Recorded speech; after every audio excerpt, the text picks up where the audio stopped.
Darren Turner couldn't be much closer to the back of that Maserati. He's done a very good first stint here, has Turner, but don't forget that when Bernoldi gets in that Maserati, he will be mighty fast. It's a tantalising prospect, Bernoldi in the Maserati versus Thomas Enger in this Aston Martin. I'll tell you what's also interesting, John, is that over the course of the season, these two pit crews are the quickest, amongst the quickest in the pit lane. Both Vitaphone and young driver Aston Martin have gained huge numbers of places with brilliant pit stops, but now it's them against each other. This is going to be really fascinating. And remember, only 2 team members are allowed to change all 4 tyres. It's a tough task. Well, the same question, but I haven't got the answer. Who is going to come in first? And to me, it looks like Maserati are going to bring their driver, Sandy Negril, in first.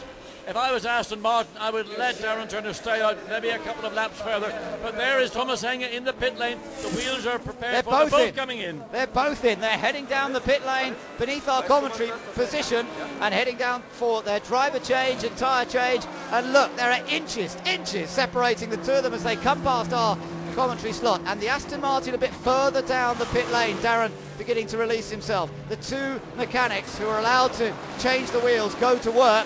And Vitaphone have been very, very good at this, but as have this team as well. Slightly different technique. Notice how the mechanic has an air bottle on his back with the young driver team here, running around with that air bottle, whereas the Vitaphone team use overhead air lines for their air guns. Slightly different technique. Which one's going to work best, I don't know. I don't know why Aston, when they saw that the Maserati was on its way in, they didn't tell Darren Turner to stay out, take the advantage of a clear track, maybe get a couple of pit laps. He's got it, he's taking the lead in the pit lane. He has just got out in front of the Maserati. He was close with one of the guys there from the Hexis team, but Thomas Enger has come out ahead of Enrique Bernoldi. Now, that is the effective battle for the lead, but of course it's not the lead right now because we're waiting for some of the other cars to make their pit stops. But that was a crucial pit stop for the Aston Martin. And both drivers right on the limit as they exit that very long and sinuous pit lane exit to get onto the back straight into turn 4. Delight down there in the young driver camp.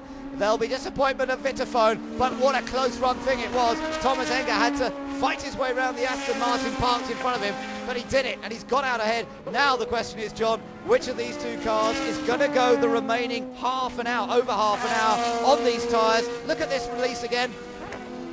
And again, watch the engineer with those 2 wheels down from one of the other Aston Martins. So lucky not to get clipped. He had to make evasive action. Look, opposite lock in the pit lane, on the speed lane pit. And a great job done by Darren Turner to keep that car in such close contact with the lead Maserati. Now we're riding on board the Corvette. Mark Henrici has now taken over this car. He's battling with one of his big rivals. And look at the speed advantage the Corvette's got up the straight. The Maserati